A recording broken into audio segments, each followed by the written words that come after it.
Hello, my name is Sun Tran, speaking to you through the medium of skull, and this is my little guide to correcting lateral knee positioning, oddly called the Bum&Cherry technique. By the end of this video, you should be able to identify if a lateral knee x-ray is too externally or internally rotated, and how to correct positioning within 3 seconds of looking at the x-ray. So first we need to know about the anatomy that informs our technique. This is the right knee and what you would see in an AP projection. And we see that visually, the medial condyle is very, very similar to the lateral condyle. And this is the same case as we turn to the lateral perspective. However, one distinct difference is the presence of this little bony prominence here called the adductor tubercle, and that sits just superiorly to the medial condyle, which is absent on the lateral side. So if we follow the posterior line of the lateral condyle, we see that it's smooth and uninterrupted, whereas the posterior line of the medial condyle gets interrupted by the adductor tubercle.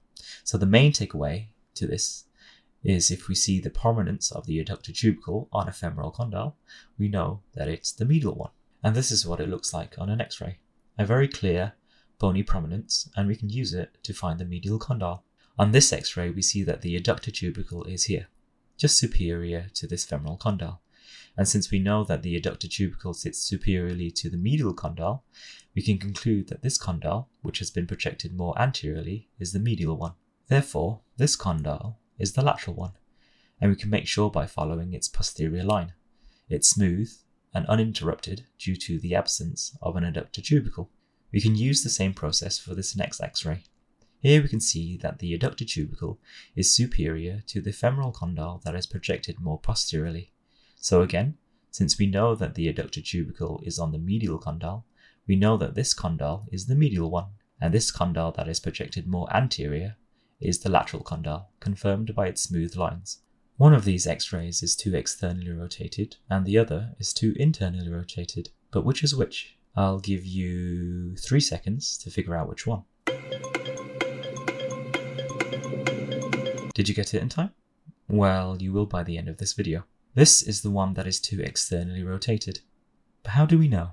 My apologies if you're having your dinner, but this is my leg. So let's see what happens to our condyles when we overly externally rotate our leg, and you can follow along at home too.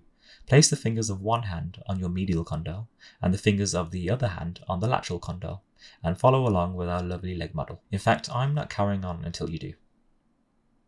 Done? Good. When we externally rotate our leg too much, our medial condyle, denoted in red here, moves more anteriorly. And if you're following along, you'll find that your fingers on the medial condyle also move more anteriorly. Our lateral condyle, denoted here in teal, moves more posteriorly.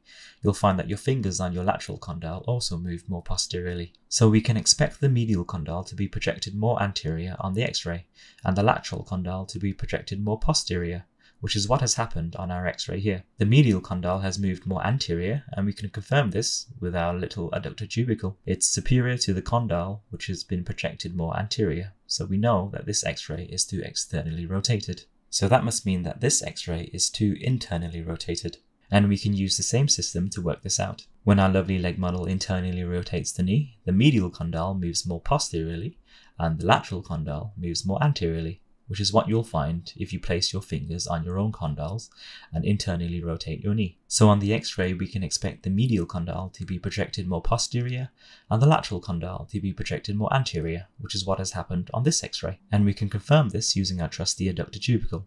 It appears superior to the condyle that is projected more posterior, which we have just confirmed happens when we internally rotate the leg. But we can't really go through that entire process and start touching our knees every time we do a lateral knee x-ray. Well, we can, but the patient would have moved by then, and we're back to square one. So time is of the essence, especially if they're weight bearing. Also, sometimes due to rotation, we can't quite see our new favourite bony prominence, the adductor tubercle. And using the fibular head as a guide can sometimes be unreliable. This is where our Bum&Cherry technique comes in. Here are a number of x-rays, 3 that are too internally rotated and 3 that are too externally rotated. Have a look at them and you'll start to notice a key visual difference between them.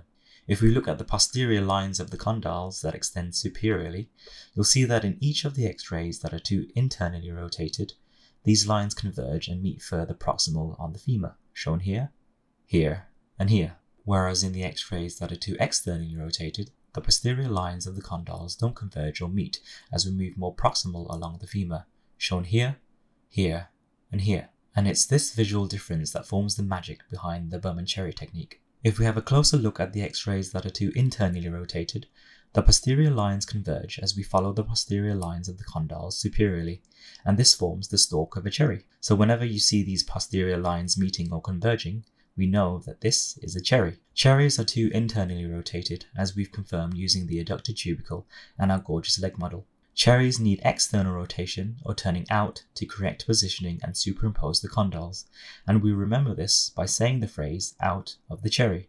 It works again with this x-ray here. The posterior lines of the condyles converge as we move more superiorly, forming the stalk of a cherry. So we know that this x-ray is a cherry. We've learnt now that cherries are too internally rotated, and remember the phrase out of the cherry to know to externally rotate or turn the knee out to correct positioning and superimpose the condyles. Again, on this x-ray, the posterior lines eventually meet here, so it's a cherry. Cherries are too internally rotated. We remember the phrase out of the cherry, so we'll turn this knee out or externally rotate it to fix positioning.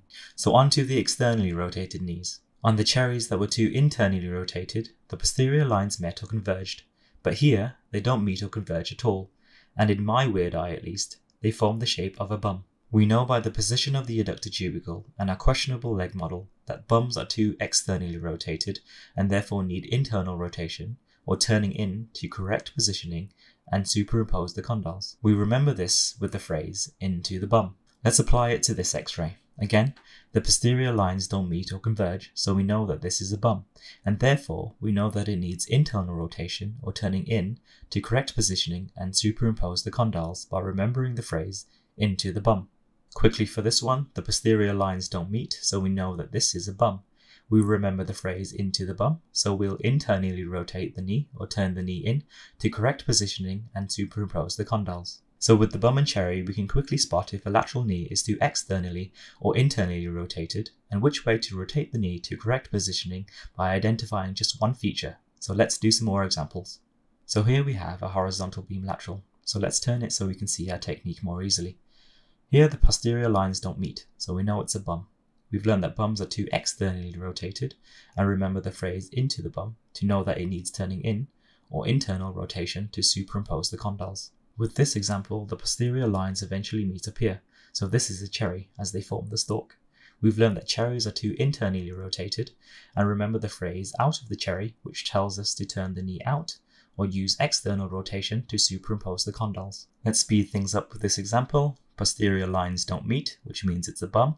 Into the bum, turn the knee in to superimpose the condyles. And with this one, posterior lines meet, which makes it a cherry. Out of the cherry, turn the knee out to superimpose the condyles. So hopefully you can see how this Bum&Cherry technique can help you make quicker and more confident decisions about correcting your lateral knee positioning, reducing unnecessary exposure, and reducing time spent in the examination room by the patient, leading to a better quality of care and practice. All you need to remember is into the bum and out of the cherry.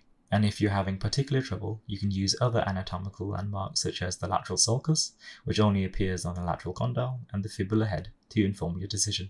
But that's all for this lesson. I've put my Twitter on the screen, so if you have any questions or queries or abuse, please let me know. Until next time, happy x-raying, and remember, into the bum and out of the cherry.